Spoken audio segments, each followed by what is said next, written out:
Ayo. So I know it's been a minute since I have done an episode. It's been a hectic 2 weeks for me. And it's been, like I said, just hectic, wild, crazy. But I'm back with another episode. And this episode, it's going to be the most underutilized wrestlers in the WWE. And I'm specifically doing the WWE because there's just a lot of talent, honestly, that is just not used properly. And these are my personal favorites of underutilized people, or not favorites, but ones that really stick out to me. It's a fun little list that I put together. Do I think that any one of them are really above another? Yes and no at the same time. I want to see all these. I want to see all this talent actually be prosperous. So I'm really going to just go down this list and tell you who I think really what's going on and give you some credentials on what they have and haven't done. But at the same time, I do want to see a very long list underneath this video of who you think needs that push. Like, I'm really, really excited to see what you guys think. And I've been wanting to do this for a hot minute. So without any further ado, let's get into the kickout.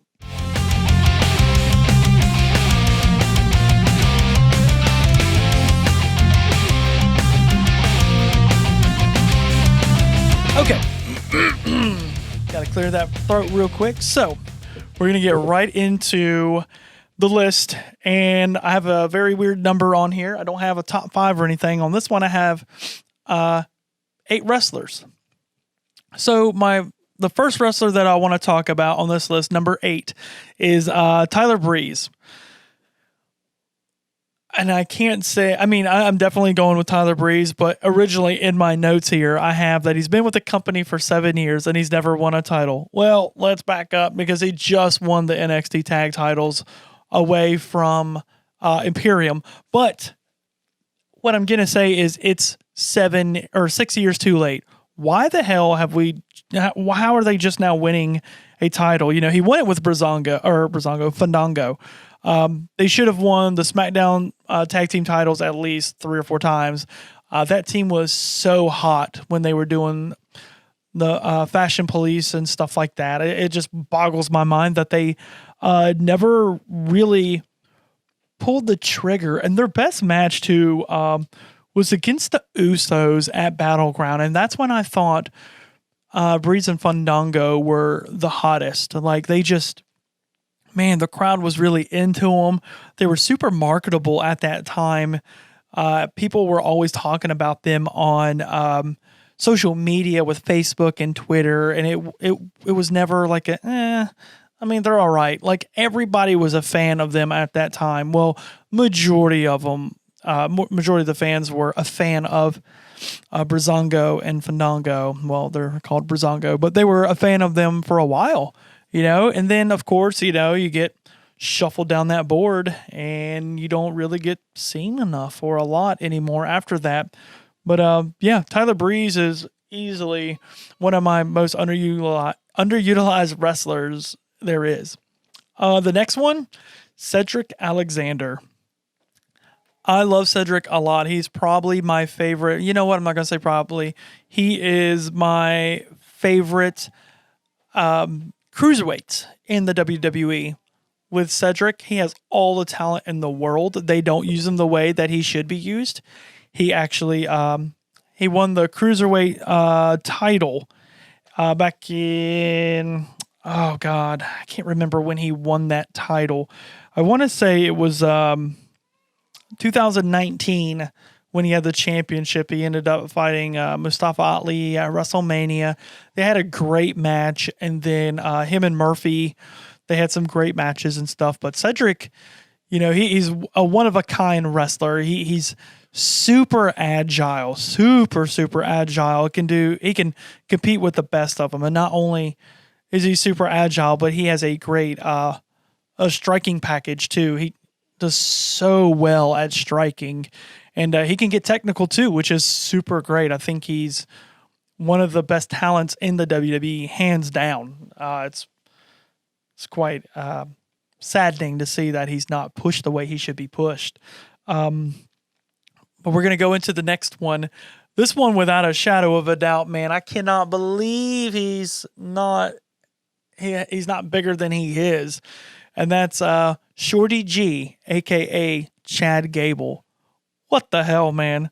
This guy is awesome. He is just a pure talent. He's so good in the ring on so many levels with being a technical wrestler. The guy, I think, man, I want to say he's like 5'6" or 5'7", 5'8", somewhere, excuse me, in that range. And he's probably one of the strongest wrestlers in there. He can throw around anybody. I mean, I remember one of the moments that really wowed me with Chad Gable, or Shorty G, was he fought Luke Harper at the time, was his name in WWE, aka Brody Lee in AEW now. And he did that deadlift German suplex, man. And I was just astonished by his pure power. I mean, this guy throws around heavyweights, and he's so small. Like I said before, he's like in the mid fives of how tall he is, and he throws them around like they're nothing. But like he's been there since May in 2015, and he had like a very good run with Jason Jordan when they were American Alpha on NXT. They came over to SmackDown, and they won the SmackDown tag titles. So he's a 2-time tag champion, one in NXT and one on SmackDown. But ever since then, like when they had the championships, they didn't have any kind of competition. They didn't have any good matches. And that's not because of, Jordan and Gable. It's because WWE just didn't have anything for them. It's like, oh, let's put the titles on them just because they're good. Well, no, you need to build something for these guys. And ultimately, Jason Jordan and Gable got split up, and then Jordan got hurt. He was doing that stupid ass Kurt Angle father angle, and then you had Shorty G just going through a name change from Gable to Shorty G and just never ever did anything. I mean, all the talent is there. He might not be the best on the mic, but who gives a shit? Get the guy a chance and see what he can do. Oh, that's right, we have. He's fantastic in the ring. But so number 5, Mustafa Ali. How many times have we been wowed by this guy in the ring? I mean, this guy is just his debut was June 25th, 2016. He's been there for 4 years and has no championships, not even a cruiserweight title, going against Cedric Alexander, Buddy Murphy, Drew Gulak, not one single cruiserweight reign, and it blows my mind. This is somebody that could go to NXT and perform super, super well. It's like they always want to shit on him because he's going against bigger talent, and he goes in there, he puts on a hell of a show, but then it's just like, all right, well, he's a great wrestler, but he's never good enough to beat the bigger talent. And I feel like that's a slap in the face to Ali because he can compete with him, man. And they need to pull that trigger on him because he's just that good of a talent. And people are magnetized to this guy because of his talent. Like, look, if you're not going to pull the trigger while he's on SmackDown and Raw, then you need to send him to NXT at least and have something for him to fight for, because this time you're just wasting talent by having him on the roster for no reason. My next one is Ruby Riot. I've been a fan of Ruby since she came into NXT in 2017. I got to see one of her first matches when she came to North Carolina. I loved watching her. She moved up from NXT over to SmackDown, and that was in November of 2017. And I was super excited about this team. I really thought they were going to make waves. I thought they were going to do a lot. And at the time, too, they were still a team with Sarah Logan. And who was it? It was Sarah Logan. It was Ruby Riot and Liv Morgan, which I wasn't big on Liv Morgan, but she was really coming in her own into this year. And then once again, they dropped everything with Liv Morgan. They killed her push, which I don't get that shit at all, but it is what it is. I mean, there's your writing. But yeah, with Ruby Riot, man, she has that package, man. She's so fun to watch in the ring. And even when she was with the Riot Squad, they never pulled the trigger with Ruby Riot and Liv Morgan and Sarah Logan to win those tag titles, the women tag titles, because they were a team when those titles were out. They just broke them up and didn't do anything else with them. It just kind of sucks that they did that, but it is what it is. But I think Ruby, being there since 2017, I will give a little slack to WWE by, the developmental of her going through NXT and then, really finding herself on SmackDown. And the more I watch her, the more I like her. And I think she has a good chance to be a star for the WWE. It's just, will they pull the trigger on her? I don't know if they will or not, because they seem to always go back to what works for them. Sasha and Bayley and Asuka, which I'm not complaining that they're champions, but, spread the love, man. Come on. The next one, it was hard for me to put him at number 3. I actually wanted to put him number 1. But my number 3 is Buddy Murphy. Buddy Murphy came onto the scene, it was like November of 2016. And, I wasn't very big on him and his tag team partner with Wesley Blake. I mean, they were great talent. They were cool to watch. I thought they were fun. But when he finally broke off of Wesley Blake, he really came into his own, man. And you could really see that freaking talent, man. That guy is phenomenal in the ring. He tells such a good story while he's in there. It makes you believe a lot of what's going on in there. Once again, not the best on the mic, but he's still good enough to be able to carry a championship and good enough to carry a storyline and stuff like that. I think what's going on right now with him being with Seth Rollins, he's like a second-tier wrestler now instead of being that guy. It's kind of like, we're sticking with Seth, and he's going to follow Seth around like a little lackey. Not very big on that. If it was more like half and half where Seth and, Buddy were doing their own thing, I guess I'd be cool with it, but it's kind of like they're not pulling the trigger on him for what reason? Why are we not seeing Buddy Murphy put out knockdown matches? What's going on with that?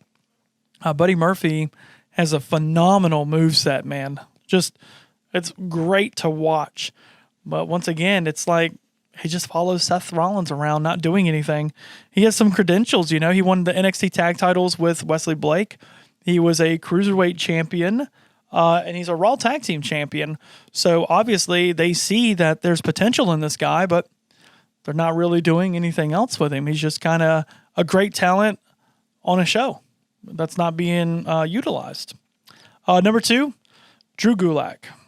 Drew Gulak is probably the best wrestler in the WWE. He is so aware of his surroundings. And now that Daniel Bryan is kind of 50-50 booking SmackDown, you see Drew Gulak a lot more than you used to. Gulak in his new gimmick, he really shows that potential of being a fantastic wrestler. I really liked, him and Daniel Bryan's storyline. I really feel like there was momentum gaining there. But after the storyline, now it just kind of seems like he's not really being used again. Like, when you have somebody this talented, why isn't he fighting AJ Styles on a consistent basis? I'd like to see him and Corbin have back and forth matches. Matt Riddle, especially Matt Riddle. Like, what's going on, man? Like, you could tell a really good story with Drew Gulak and Matt Riddle with their styles. They would just mesh so well, one-on-one matches with these guys, and they could carry such a good rivalry and a storyline, and they really need to capitalize on Drew Gulak's wrestling ability. You need to put somebody in the ring with him, like a Chad Gable, Drew Gulak rivalry would be super great to see. These guys absolutely could put on a clinic, and I would love to see something like this, man. Like, show the world what you have, and stop putting these guys in the back and not doing shit with them. It's kind of depressing. So I'm going to move on from Drew. By the way, Drew Gulak was a cruiserweight champion. That's it. One time. Okay. Well, that's that. He's been with the company for 2016, back in June is when he came on. But Cesaro is my number one guy that is not used the way he should be used. He's won the tag team championships with Shinsuke. What the hell have they done? Not a damn thing. They only put the title on Cesaro, I feel, because they wanted to do something with Big E and have him do his singles run. Cool, whatever. Once again, what the hell are you doing with Big E? Not shit. You're not doing anything. You say you push this really big thing and you don't do it with Big E. But I'm going to go back to Cesaro because I was going to put Big E on this list, but I can't. And the reason I can't is because he's like an 18. Whew, that's a lot of tag titles. He's an 8-time tag champion. So they do use him, but he's just used in the tag division, which we obviously know Big E can compete in the singles division, but that's another conversation. That's literally an hour probably. And me and Patrick even talked about it 2 episodes ago about what we would do with Big E if we were booking his singles push and stuff against Braun. But Cesaro has all the talent in the world to be a multi-time champion. And I'm not just talking about U.S. champion, an intercontinental champion, a tag champion with Sheamus. I mean, look, I get that shit, okay? He's a 4-time champion on, was it Raw? And then a 1-time tag champion on SmackDown with Sheamus when they were doing the bar gimmick. They were fun. They were great. He's been a United States champion. He won the Andre the Giant Battle Memorial, Battle Royal thing, whatever the hell you want to call it. He's a 7-time tag champion. Now, the reason I say this, like with Cesaro, is because the difference between Big E and Cesaro is Cesaro will have a run. He's in a great storyline. He's putting on great matches. Then he gets shuffled. You don't hear from him. He loses to people left and right, and then he disappears. The difference between Cesaro and Big E is Big E is consistently on TV. He's consistently involved in good storylines. He's consistently in the title picture. Cesaro is not. Cesaro had that mega run, like I said, with the bar, winning title after title after title, and it started against the New Day. And I believe it was SummerSlam when they won their first tag titles. I mean, I didn't think that was going to happen, but it was a great run. It was awesome to see Cesaro do that. But we're talking about a guy that deserves to be on TV consistently and having great storylines and matches and stuff. And I'm talking about at this time in his career, Cesaro needs to be at least a 3 or 4-time WWE champion. The matches that you could have Cesaro with the likes of like AJ Styles, man. Could you imagine championship matches like that, or Shinsuke and stuff? I mean, it could be great, but you won't see Cesaro in that spotlight, and it's unfortunate. And that's why he's my number one, because I don't think WWE will ever put Cesaro in that spotlight, and that's a travesty. It really is, because if Cesaro was anywhere else, he would be in the conversation of either the best talent, which and the thing is, we as fans understand where Cesaro is in the WWE and where he deserves to be. But if he goes anywhere else, I'd love to see what New Japan would do with him. I would love to see what AEW actually would do. And I know AEW's been doing a thing where they've been bringing WWE talent over, but hey, if they're going to give him a shot, let him get a shot. I would love to see it. But, you know, once again, he's just a tag team champion that's not doing shit. So it's kind of ridiculous. You got to do something when you have talent laying in your lap like this, man. Like, you got to stop. You got to do something with it, man. But we'll see. We'll see. Hopefully I'm wrong and something happens. I hope I'm wrong. But that was my episode of The Kickout. I want to hear your list. I really do. I love talking about talent that's not being used properly. And I really want the feedback on this, guys. So I want to thank you again for stopping in. Again, I apologize for not having an episode for 2 weeks. But once again, after starting today, I'm going to be pumping them back out for you. So thanks again, and for watching this episode of The Kickout. Later.